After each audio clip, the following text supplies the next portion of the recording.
నటరాజ్, ఆ లెటర్స్ అని ఇవ్వు. వద్దు, చెప్పేది విను. వద్దు, ఆ లెటర్స్ ఇవ్వు.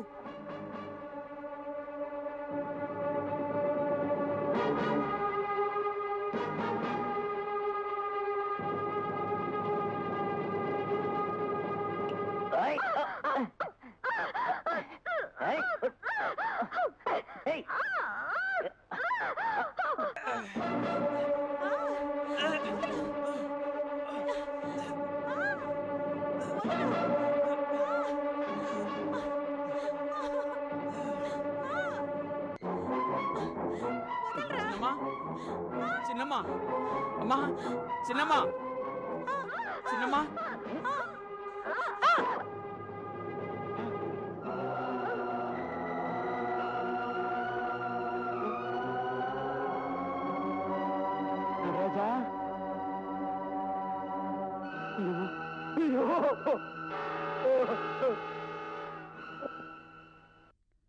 బలవంతంగా నెట్టడం వల్ల తలకు దెబ్బ తగిలి చిన్నమ్మ చనిపోయింది. నటరాజు అన్ని విషయాలు నా దగ్గర చెప్పాడు. వాడు నా చేతులు పట్టుకుని వెక్కి వెక్కి ఇచ్చాడు. వాణ్ణి కాపాడాలని నిశ్చయించుకున్నాను. హత్య ఆత్మహత్యగా మార్చడం తప్ప నాకు ఇంకో దారి తెలియలేదు.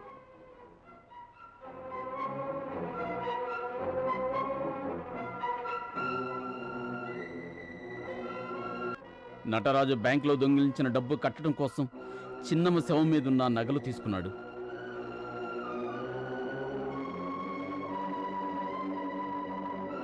చిన్నమ్మ శవాన్ని తగలబెడితే ఆత్మహత్యగా మారుతుందనుకుని ఆవిడ శవాన్ని తగలబెట్టడానికి మీ ఇద్దరం నిశ్చయించుకున్నాం.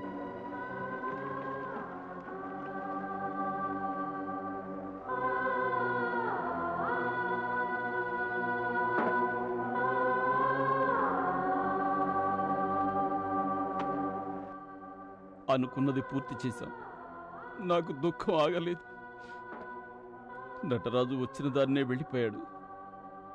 నేను మళ్ళీ కిందికొచ్చి తలుపు మూసి తాళం వేసి వెళ్ళి పడుకున్నాను.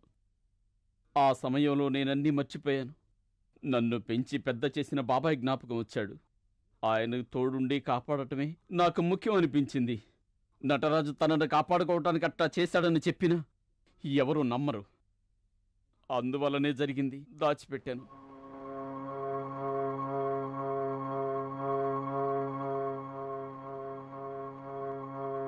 మణి, నిరపరాధైన మీ అయ్యగారికి శిక్ష పడ్డప్పుడు నువ్వెందుకు చెప్పలేదు?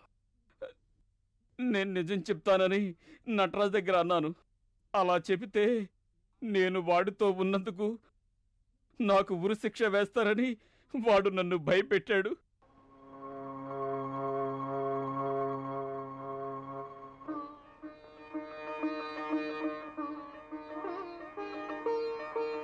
యువర్ ఆనర్, ఈ కేసులో నిజమైన హంతకుడు నటరాజని నాకు సందేహం వచ్చి నేను వాడింటికి వెళ్లి విచారించడం వల్ల నిజం బయటపడింది. కాని నటరాజు పోలీసులకు చెప్పింది కోర్టులో మార్చి చెప్పడానికి మణి తప్ప నాకింకెవరూ కనిపించలేదు. ఏదేమైనా మణి నోటి ద్వారానే నిజం చెప్పించాలనే పవిత్రమైన కోర్టులో ఈ నాటకం ఆడాల్సొచ్చింది. అందుకు బాధపడుతున్నాను. నా క్లయింట్ సుందరం మీద ఏ తప్పు లేదు కనుక ఆయన్ని విడుదల చేయాలని కోరుకుంటున్నాను. That's all your honour. Mister Raja, congratulations. Thank you mister చంద్ర.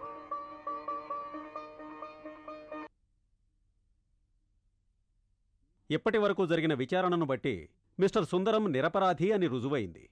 అందువల్ల ఆయన్ని విడుదల చేస్తున్నాను.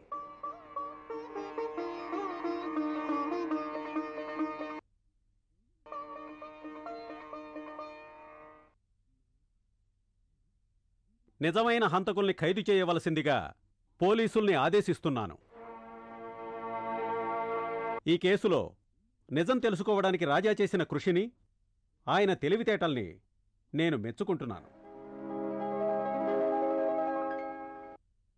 మిస్టర్ సుందరం మీద పగ తీర్చుకోవడానికి కొంతమంది రాజకీయ నాయకులు వాళ్లకున్నటువంటి పొలిటికల్ ఇన్ఫ్లుయెన్స్నంతా ఉపయోగించారు. అటువంటి రాజకీయ నాయకుల్ని, గవర్నమెంట్ ఉద్యోగుల్ని కఠినంగా దండించాలని ఈ న్యాయస్థానం తీర్మానించింది. చెప్పా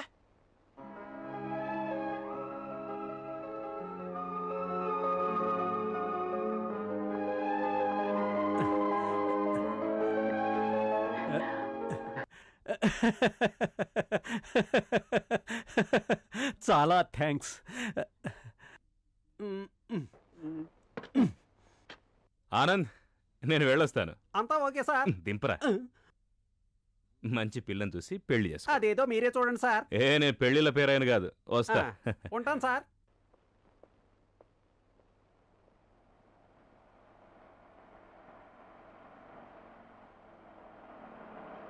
హలో హేమ.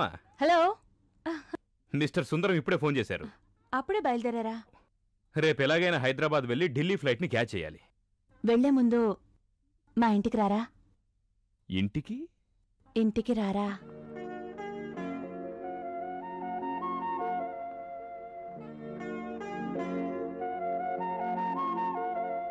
వస్తాను. నేను మీ కార్లోనే వస్తాను.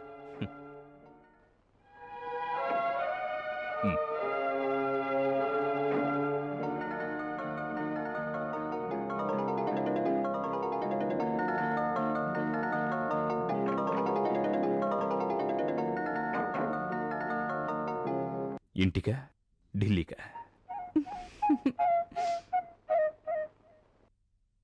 ఈ మౌనానికి అర్థం సమ్మతం అనేనా?